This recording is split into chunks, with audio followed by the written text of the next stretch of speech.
The Chief of Defence, in pretty plain terms, there was arguing in that news conference that the strategic environment has changed dramatically. The Prime Minister was insisting this new strike capability will make Australians safer. This is a big deal that will shape our nation's future. It's certainly one of the biggest announcements we've seen from the Prime Minister. Yes, and as I understand it, the government's been working away at officials level for about 18 months on this, Ashley, which roughly coincides with when the COVID crisis hit and our relationship with China began to deteriorate. And make no mistake, this is about a deterrent in terms of what's perceived by the government as the Chinese threat. Scott Morrison's view at the moment is that the days of 2% of GDP being our defence budget are over, and he needs to very much get in with the US and the UK. That was reaffirmed at that Carbis Bay meeting at the G7 in June.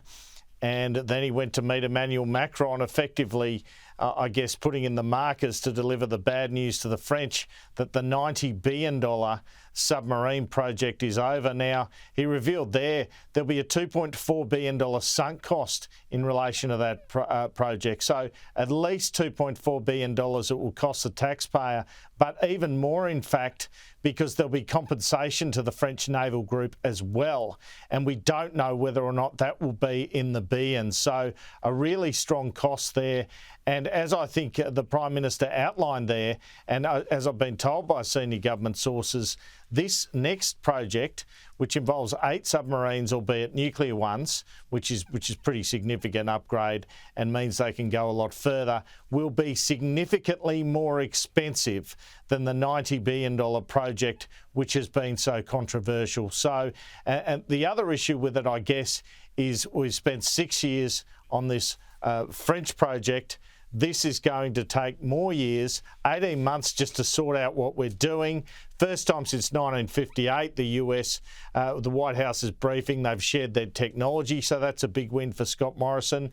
But it may well be till he's made clear that construction will begin this decade. Well, that takes us to potentially 2029, and it may be you don't see all 8 in the water until as late as 2040, and certainly until the 2030s. So it's some way off.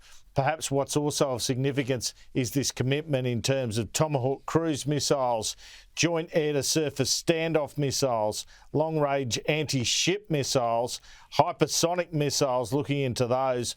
All these various weapons and armoury that Australia can use to ensure that it's in a position to defend itself. Now, Scott Morrison spoke to Jacinda Ardern yesterday.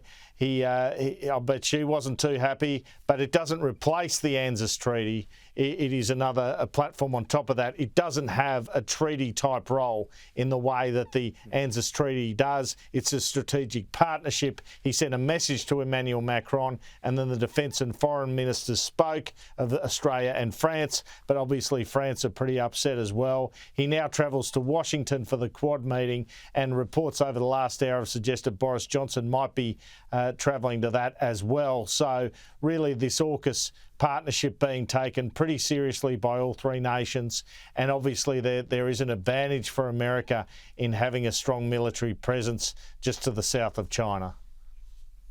And we are seeing reaction coming through thick and fast from right around the globe. The French suggesting they've been stabbed in the back after that $90 billion contract for French-designed subs was scrapped. Andrew mentioned New Zealand also expressing a lot of caution. We've heard from the Prime Minister, Jacinda Ardern. She's saying that these nuclear-powered subs won't be allowed in New Zealand's waters. Have a listen.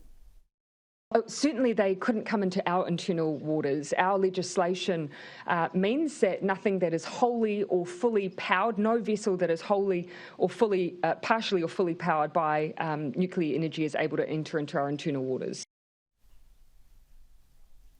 Tom, still a lot to be worked through in terms of the practicalities of how all of this is going to come to fruition. As Andrew was talking about, there's the canning of the French subs deal, already costing about $2.5 billion, compensation on top of that. The plan is to deliver the new nuclear-powered subs by 2040. Exactly how that will cost, we don't really know that. How they're going to be built, we have a location in terms of South Australia. The nuclear components, though, to be built overseas and then imported. Yeah, so I think that date's really important. Remember the last update we had on the Naval group, and for whatever the Prime Minister says, it was already a plagued program, let's be honest with that, in terms of cost and time blowouts, was 2035. So this doesn't bring us any, earlier in terms of delivering replacement for our current fleet. So what does that mean? I think that's a big part of why Australia is partnering with the US. With France, it was about building submarines. With the US and UK, it's about the nuclear-powered submarines to improve capability, but also the rest of the tie-in. You heard Scott Morrison asked about increased US presence in our region and whether this deal essentially locks that in. He indicated that could well be the case, that there will be more of a US presence here, and also the talk of missiles. If you're talking about deterrent between now and when these submarines actually come online, today this announcement actually bolsters the deterrent for the now, for the next 10 or 15 years. And the missiles, of course, if and when that sort of path is taken, well, you're looking at something that actually is a better physical deterrent than submarines. Submarines is more about sort of regional power and tying in with the US, if you like. The other interesting thing I'll point out, Ash, is you heard the PM today say, well, the deterioration in our environment is obvious. We're no longer in this benign environment. That's not new today, but that formal position, if you like, was taken last year in the 2020 Defence Strategic Update. Now, this was a document handed down on July 1, but obviously work was going on that document before then. When it came out, a lot of defence experts said, well, sure, you've acknowledged the changed environment. What about updating the Navy? And nothing was announced then. Clearly, what had already started at that point was saying, well, perhaps we do need to change capability and we do need to pivot from this Naval group, diesel-powered, conventional-powered submarine capability. So, yes, a lot of people will say, well, what's changed today? Why would we suddenly announce this? Well, what had changed was obvious in that last Defence Strategic Update from last year. And this, if you like, is actually announcing something beyond the words of the changed environment last year. The growing threat from China is at the centre of all of this, Andrew. We know that Australia and the US have been in talks to strengthen military cooperation between our nations. As part of that, it has been expected that US training missions in Australia will increase and also potentially involve American Army troops coming to Australia for rotations, just as US Marines have already been doing in the Northern Territory. Some, though, are worried that we are putting all our eggs in one basket here. We've heard from the former Prime Minister, Paul Keating, for example, suggesting that by tying ourselves so closely to the US, we are essentially choosing the US over China. That's a decision that for years now, our political leaders have been telling Australians isn't a choice that we would have to make. Well, I guess if you look at history, we've always put our eggs in one basket, haven't we, Ash? I mean, what's the last conflict that we didn't join the US in, whether it's Iraq, Afghanistan, Vietnam, keep going.